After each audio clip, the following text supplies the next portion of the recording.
Sahabat Shalom, saya percaya kita semua dalam keadaan sehat, semua karena anugerah dan kebaikan Tuhan yang begitu besar Tuhan berikan dalam setiap kehidupan kita. Pada saat ini kembali saya akan menyampaikan renungan, biar renungan ini boleh selalu menguatkan, memberkati setiap kehidupan kita semuanya. Terambil dalam Mazmur pasal pertama, ayat pertama dan seterusnya, saudara kasih. Jalan orang benar dan jalan orang fasik. Berbahagialah orang yang tidak berjalan menurut nasihat orang fasik, tidak berdiri di jalan orang berdosa, dan yang tidak duduk dalam kumpulan pencemooh. Tetapi yang kesukanya adalah Taurat Tuhan dan merenungkan Taurat itu siang dan malam. Ia seperti pohon yang ditanam di tepi aliran air yang menghasilkan buahnya pada musimnya, dan yang tidak layu daunnya, apa yang diperbuatnya berhasil. Haleluya saudara. Pada saat ini renungan kita berbicara mengenai kebahagiaan, saudara kasih. Siapa orang yang tidak ingin bahagia, saudara? Tentunya kita semua mau hidup berbahagia, saudara kasih. Bagaimana cara pandang kita tentang kebahagiaan ini, saudara? Mungkin ada yang seperti ini, saudara. Hidup yang sangat nyaman, banyak harta, segala yang kita cita-citakan tercapai, semua yang kita inginkan diterima, bisa keliling dunia, bahkan mungkin bisa jalan-jalan kemanapun kita mau, saudara kasih. Atau bahagia itu identik hidup tanpa masalah, saudara. Tapi yang menjadi pertanyaan, apakah ada manusia hidup tanpa masalah? Tentunya tidak ada, saudara. Semua orang pasti mengalami namanya masalah. Bahkan orang yang kita anggap bahagia, itu bisa saja menganggap hidup kita lebih bahagia daripada dia, saudara kasih. Jadi bisa saja saling melihat, saudara. Kita melihat orang itu bahagia, ternyata orang itu pun melihat kita lebih bahagia, saudara kasih. Banyak orang melakukan apa saja agar hidupnya bahagia, saudara, dan tentram. Maka tidak heran ada sebagian anak-anak muda yang lari ke narkoba, seks bebas, saudara, pergaulan bebas. Orang tua menyibukkan dirinya dengan mencari harta dan kekuasaan, saudara kasih.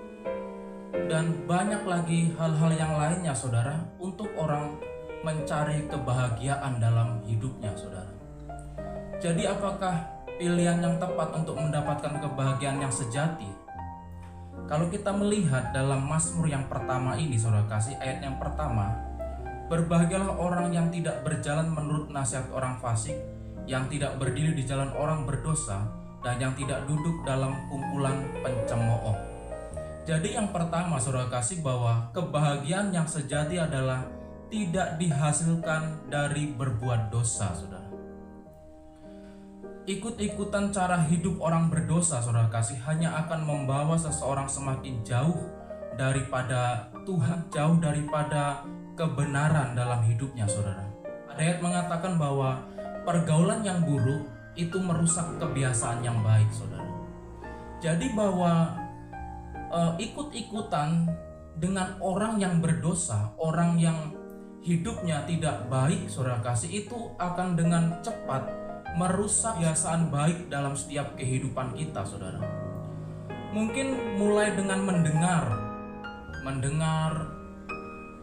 dan tanpa disadari sudah berjalan menurut nasihat orang fasik, saudara kasih. Mulai jadi kebiasaan berdiri di jalan orang berdosa, saudara.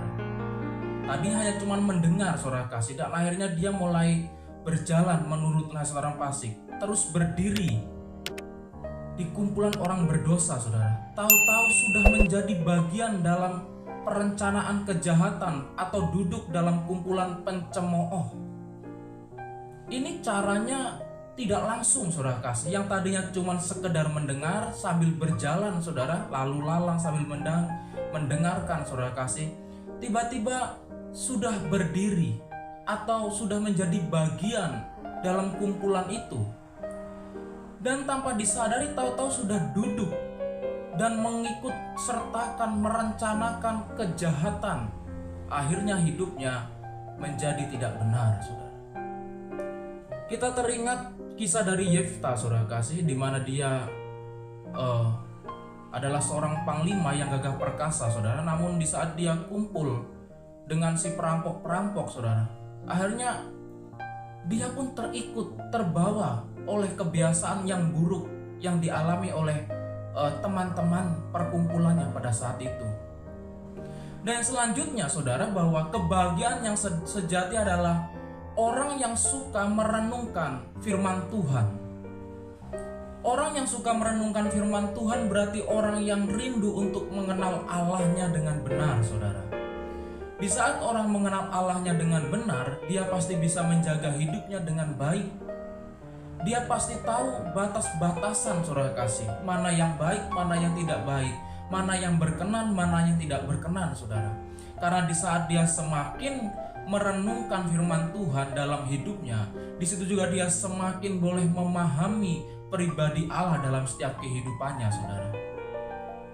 Dan tentunya, saudara kasih, hasil dari hal-hal itu, saudara, dikatakan bahwa seperti pohon yang ditanam di tepi aliran air, di mana mendapatkan suatu asupan nutrisi yang cukup, yang baik dalam hidupnya, saudara, sehingga kehidupannya dimanapun dia berada boleh menjadi berkat untuk kemuliaan bagi nama Tuhan. Puji Tuhan, saudara kasih, biarlah renungan firman Tuhan pada saat ini boleh selalu menguatkan dan meneguhkan setiap kehidupan kita. Tuhan Yesus memberkati.